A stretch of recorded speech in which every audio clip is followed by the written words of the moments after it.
In their own histories, they are a people descended from giants, granted a life among those of the mortal plane before finally returning to the sun from which all life begins. In our histories, they are among the first people to ever venture outward from the cradles of humanity, taking root in the lands now called Tanzania for tens of thousands of years. In today's world, they are an isolate in every way imaginable. Their ancestral history traces a winding path so far through history that we have little idea of their lineage and their way of life, although once innate to every human across much of prehistory. They are called the Hadza, and while their homeland today goes by names made up by other people from other lands, it's known to them as the same thing it's been for millennia: Hadzaland, the home of the last hunter-gatherers. If you're going to make your way to Hadzaland, you'd better be prepared for a very, very long journey.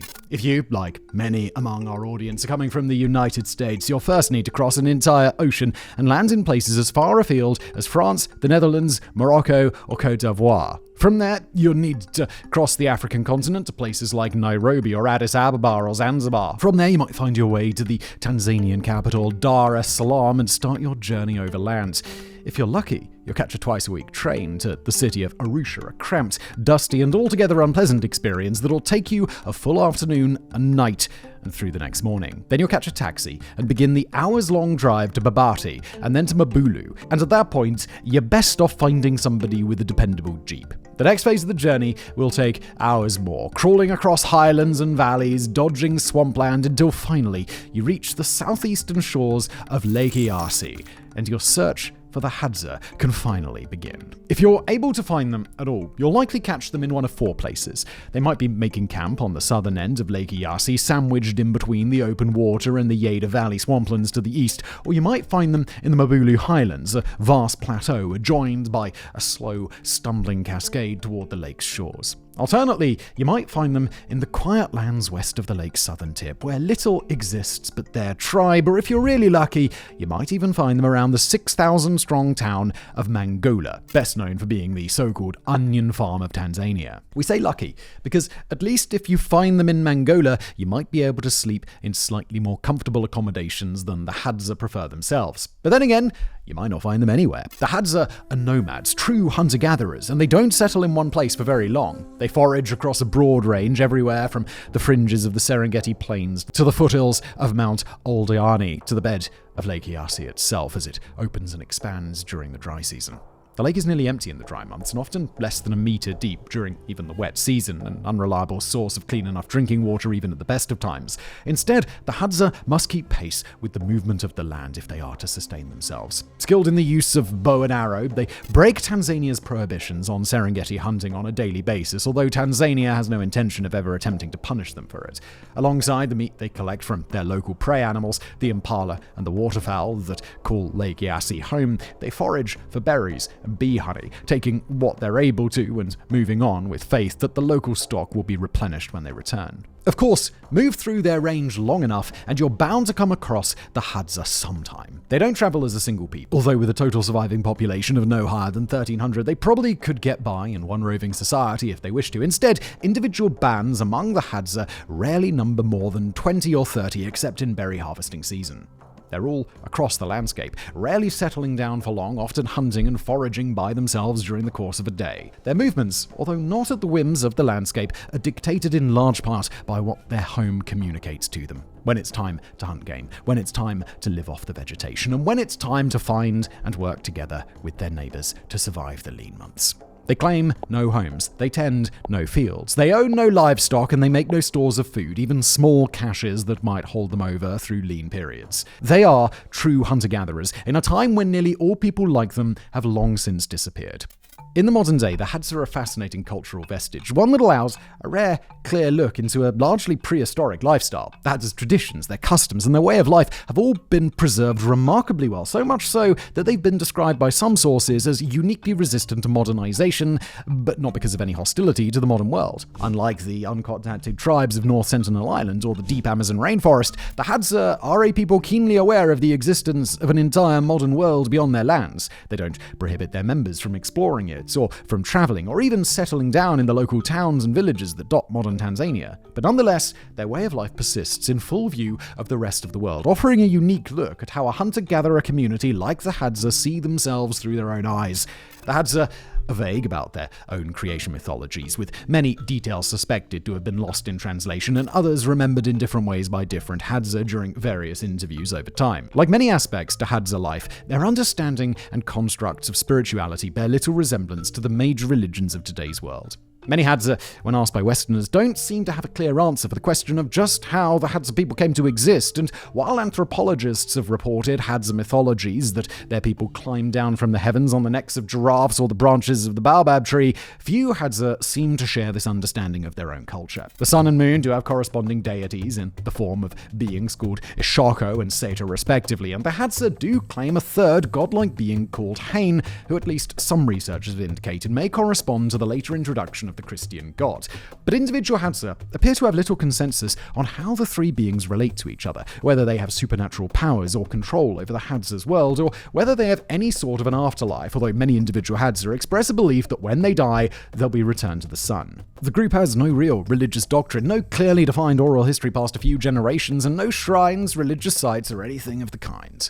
But what they do have are stories, and it's the Hadza's stories that offer the clearest window into how these people understand themselves. In one telling, researchers Daniel Ndagala and N. Zengu tell of a Hadza history across 4 historical epochs, successive generations, and cultures that eventually led to the Hadza of today.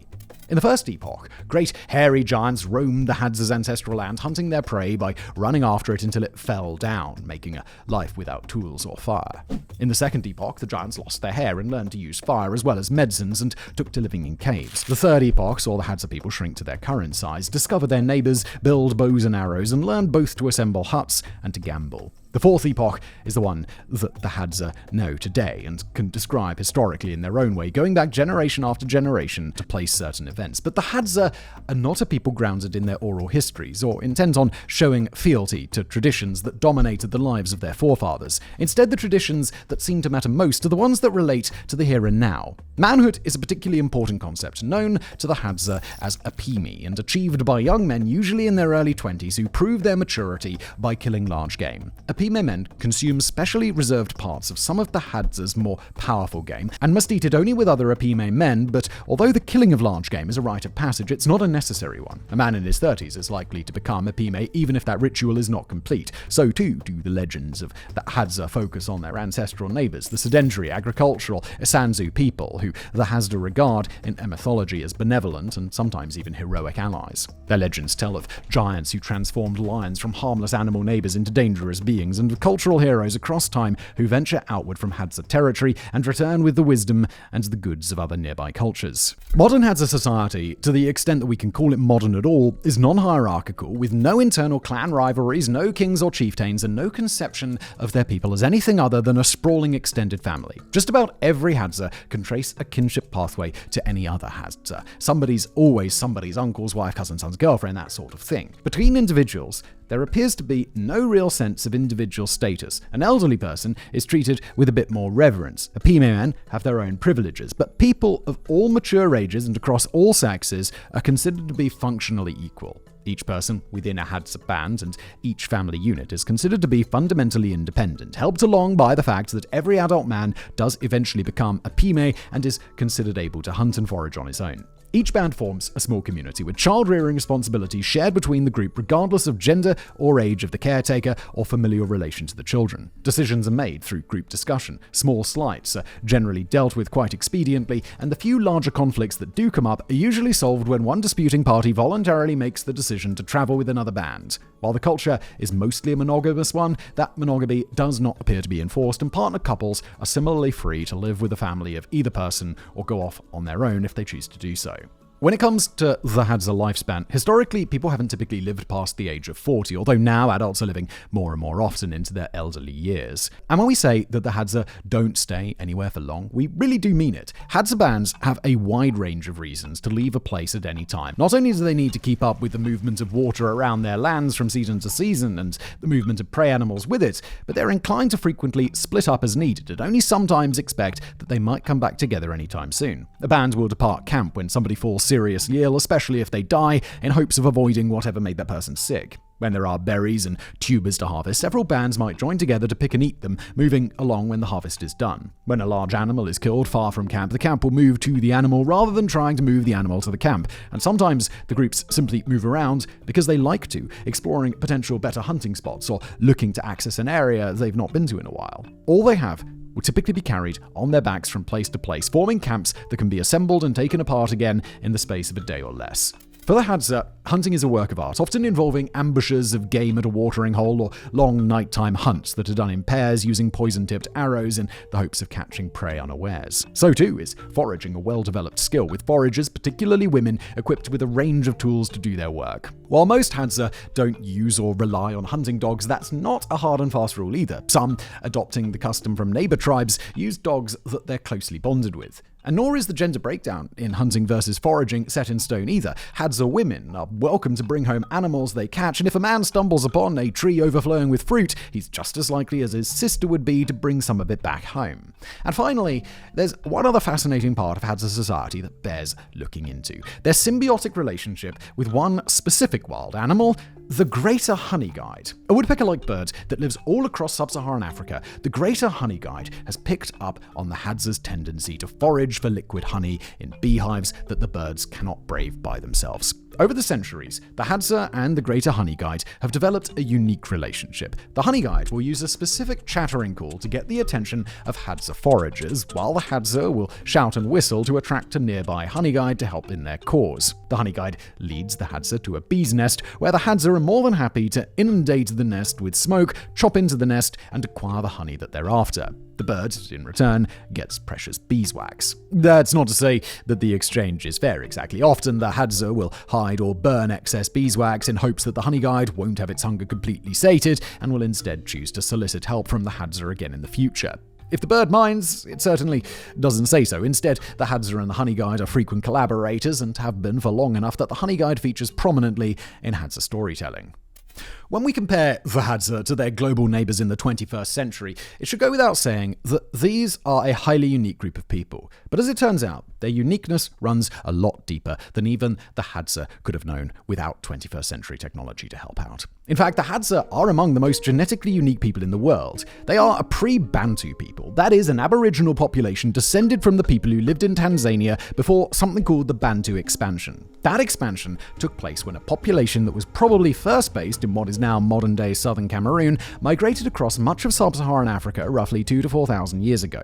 The Hadza were the people before that, and unlike many groups that found themselves in the way of the Bantu expansion, they were able to retain their status as a group, apparently without too many procreative interactions, and survive the violence that has almost certainly befallen them at various points across the centuries. But even the Hadza's aboriginal status doesn't do justice to just how dissimilar they are to any other humans on Earth. In fact, genetic studies on the Hadza have shown only an extremely distant relationship to other similar groups in Africa. Prior to genetic analysis, the Hadza were thought to be related to Click-speaking African populations because of how the Hadza language works. More on that in just a moment. But as it turns out, the Hadza population diverged from the rest of Africa's Click-speaking peoples no later than 35,000 years ago. Their closest known genetic neighbors, a group called the Sandawi, who live within about 150 kilometers or 90 miles of Hadza territory, split off at least 15,000 years ago, meaning that since that time, the Hadza have remained entirely distinct. The Hadza population doesn't just predate, say, the Industrial Revolution or the Roman Empire or even the ancient Egyptians, although to be sure they predate those too. The Hadza predates agriculture. They predate the domestication of dogs, cats, and whatever the world would consider to be farm animals. They predate the extinction of saber-toothed cats and the woolly mammoth, and they might even predate the first known gene for blonde hair. Since that time, the Hadza have remained entirely their own people, likely spending millennia isolated in their own lands with only minimal exposure to the communities around them. So too is the Hadza language seemingly unsullied by time. The language itself is called Hadzan by its own people, for whom the word Hadza literally translates to human being. Although it uses click consonants, putting it in a similar sounding category to several other languages of the African continent, it doesn't actually appear to have anything in common with those other languages. Despite a couple of loan words, that is, words taken from other languages, and the occasional passing resemblance to the language of the nearby Sandawe people, Hadzan is basically its own thing. Its grammar, although highly structured, has little in common with other grammars in global language, and the rules of Hadzan word order, whether, for example, subjects are supposed to come before or after objects, or verbs, or whatever, have been basically indecipherable despite intense efforts to figure it out. And in, perhaps, its most unique touch, Hadzan includes a whole list of names for animals that refer to them only after they've been killed in a hunt. Some researchers argue that Hadzan is particularly close to the first human language, or might even be more closely related to humanity's first language than to most of the languages of the modern day, although there's no real evidence to support or debunk that claim. And when it comes to their historical way of life, archaeological evidence suggests that the Hadza have been deeply rooted to their own territory for basically their entire history. They're located near to a place called Olduvai Gorge, an incredibly important archaeological site where a staggering number of early hominid fossils can be found. This is a site where archaeologists can trace human evolution from biting and gnawing to cutting with a stone tool to see how human diet evolved across tens of millennia and watch as many successive human species found their way to the kinds of societal interaction that define us. So too do the Hadza live near to Laetoli, a place where footprints from some of the earliest bipedal hominids can be seen even today.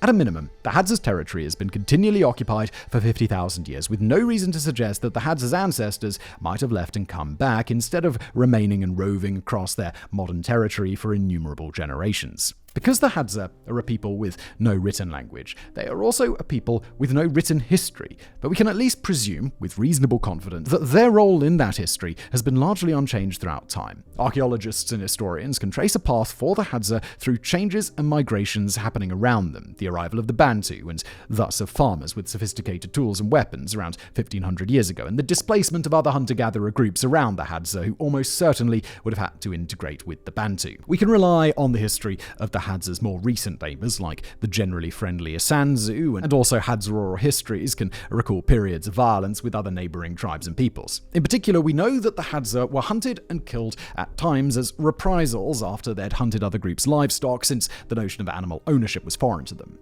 Even the Isanzu are believed to have captured Hadza for sale into slavery in some periods, and generally the more settled people surrounding the Hadza have a history of viewing them as a rather backward band of nomads and exiles with little awareness of the complex history of the people right on their doorstep. It took a very long time for Europeans to record movement in and around the Hadza's territory, something that wasn't written down until the 1890s during the broader scramble for Africa. In the early days of European exploration, the Hadza took care to keep out of the way, instead being documented mostly secondhand during interactions with other groups who described the frontiersmen spread around Lake Eyasi. Although accounts of the Hadza show some variation during the early 20th century, they were largely described living in a similar way as they do today. Like most Aboriginal communities coming into contact with Europeans, the Hadza were ravaged by infectious diseases, although they proved much more resistant to any attempts to settle them into communities. The British would try and fail to do so a few times, and so would the Tanzanian government after independence. But the Hadza showed a remarkable immunity to the idea of staying in one spot. Notably, that doesn't seem to be due to any inherent pride or efforts to preserve their way of life. Instead, when they've been provided stable dwellings, they stay for a bit, and when things get lean, they return to what they've always done during lean times, roving and living off the land. One village provided to them years ago is sometimes used for a couple of months here and there, while another hosts a school where some Hadza children do attend, but by and large, they've decided to maintain the way of life that works for them. Yet one thing that the modern era has brought to the Hadza in abundance is visitors. And while we here on Places haven't got to make the trip yet, we can still rely on the accounts of people who've gotten to go and live alongside them. And note, to clarify, we won't be relying on the accounts of people who've bought some of the several $1,000 quote immersive experience tours that we found being offered online, but I mean good for them. One recent account comes by way of a genetic epidemiologist named Tim Spector out of King's College in London, who travelled to Hadzaland for a several-day trip relating to his work around diversity in the gut microbiome. Now, we're not going to get into that much detail today, but the basic gist of it is that a more diverse gut biome is a healthier gut biome, and the Hadza's gut biome is incredibly diverse, so go live with the Hadza and see what happens. In his later writing via The Conversation, Spector describes the Hadza spending their nights on the open ground around the fire or in modest grass huts, paying little mind to the snakes or the various eight-legged night stalkers around them. He describes eating a thick, very filling porridge made from pods of the baobab trees and foraging in the bush for extremely fibrous Kongarobi berries. During the following days, Spectre would join the Hadza in tracking down 2 relatively rare porcupines and digging out their burrows and eating golden orange wild honey alongside the Hadza band that hosted him. According to Spectre, the Hadza consume up to 600 different species of plants and animals, mostly birds, and despite the demands of a hunter-gatherer lifestyle, Spectre described Hadzaland as a place where wild animals and foraged food are abundant. What the Hadza made of him, a guy who seemed to have come across continents to pick up and study little bits of everyone's poo, is rather less clear. Another account comes from writer Kathy Porto Chang, who spent time with the Hadza in 2015. Chang describes a complex hunting expedition she witnessed, not by Hadza adults, but by younger boys in hopes of chasing after a baboon. Chang described the encroachment of farmers and herders onto Hadzaland and related stories from the Hadza of how, when the Tanzanian government most recently attempted to settle them into a village, they snuck away from the government envoys in the middle of the night to go back to their roving lifestyle. She also describes the avid cannabis consumption of the Hadza at all ages, although, as Chang witnessed directly, their chill vibes appeared to have no diminishing effect on their hunting ability. Finally, a 2014 account of life alongside the Hadza, written by National Geographic reporter Matthew Paley as part of a series on the human diet, related the extreme self-sufficiency of the Hadza population even when it came to declining foreign aid that was readily available to them. Paley described long, silent forays across the Tanzanian landscape, occasionally sighting a lion and frequently bringing nothing home in exchange for that journey. But trusting that on balance, enough members of the hunting band have had success that all mouths will be fed. Paley describes an hours-long hunt in which a single Hadza named January is able to wound a giraffe using a single poison-tipped arrow, although it recovers and escapes. Wrote Paley, quote, "Our ancestors all had that lifestyle at some point in history. Your ancestors too." One common thread between most narratives of the Hadza are just how welcoming and seemingly happy they appear to be. As Paley describes, the concept of worry in the present moment isn't represented in the Hadza language at all. By all accounts, the group's neighbors and the Tanzanian government only very rarely will have problems with the Hadza, and even those are quickly worked through. With the commands of the Hadza language being one of the clearest determinants of who the Hadza consider a temporary guest versus who is a trusted insider, even if they're foreign, the barriers to entry within the Hadza community are lower than most. Living their lifestyle alongside them is a whole other story, but at least based on their statements to outsiders, the outside world isn't taken to be particularly good or particularly bad. It's simply elsewhere. In the 21st century, the lives of the Hadza are similar to the lives of the few other groups like them that still exist. They've gotten through to the present day in their current lifestyle because they've avoided the sorts of conflicts that might have seen them wiped out, and they're lucky enough to live on remote lands with neighbors disinterested in kicking them off it. But their way of life is still fundamentally unlike that of the rest of their country and the rest of the world, and some elements of that difference are harder to reconcile than others. One of the more difficult elements of the Hadza's recent existence has been to square their way of life with the hard reality of land rights in modern society. The Hadza have, at times, had to adjust to people who've acquired part of their land, which the Hadza themselves make no claim to. Today, some of their land is set aside in a government-recognized reserve, but other parts of Hadza land have been settled. Technically speaking, the Hadza are supposed to stay on a reservation within the recognized reserve, and even there, they aren't allowed to hunt. However, enforcement of those rules is extremely limited. More problematic are the farms and settlements set up across the swampy Yeda Valley, where herders have driven away wild animals and cleared out large sections of land. With cattle now a part of the landscape, the movement of water is far less dependable than it once was, and in some parts of the Hadza range, there's no longer enough food to get by on hunting and foraging alone. Then there are the many temptations of settled life, many of which aren't outwardly harmful or aren't perceived as such by the Hadza, but can still change their lives in unexpected and unpredictable ways. Alcoholism is a major issue for the Hadza community, with alcohol poisoning deaths on the rise, and many among the Hadza have chosen to settle down for part or even all of the year in the town of Mangola. Their increased Western awareness of their existence has made this into a tourist attraction. It's easy enough for Hadza living in town to take a few tourists out for a day's hunt and tuck them into bed at night in cool modern-style accommodations. But while the Hadza who do choose to make use of these arrangements are generally well compensated compared to their neighbors, even that compensation is a small portion of the money made by the companies and agents facilitating these foreign visits. And against the backdrop of this slower or more monotonous tendency away from the traditional Hadza way of life have come more significant recent scares, most notably in 2006 when a safari company representing clients from the United Arab Emirates royal family in Abu Dhabi attempted to lease the entire 6,500 square kilometer arc of territory traditionally considered to be Hadzaland. The deal was approved outright by the local government for use of what the UAE themselves said would be, quote, a personal safari playground for the royals. With this deal came attempts to evict the Hadza and imprison those who resisted.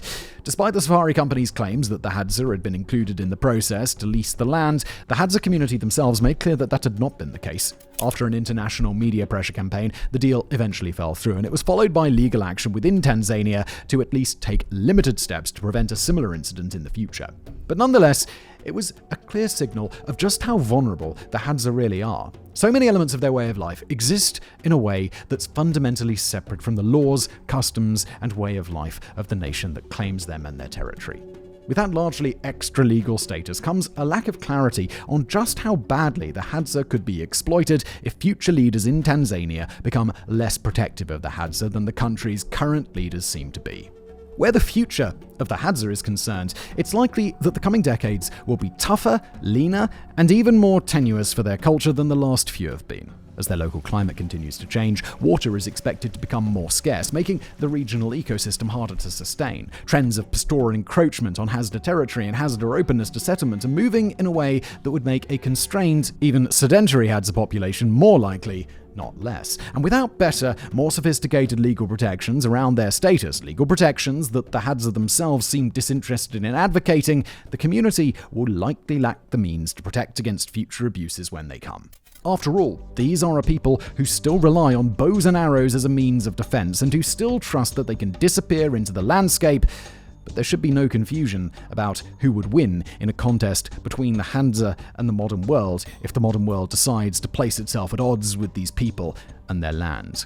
As for the language, it's not thought to be on the verge of dying out anytime soon, and even though low estimates place the total number of language speakers under 1,000 remaining people. Nor is it a written language, meaning that once it's gone, it's gone.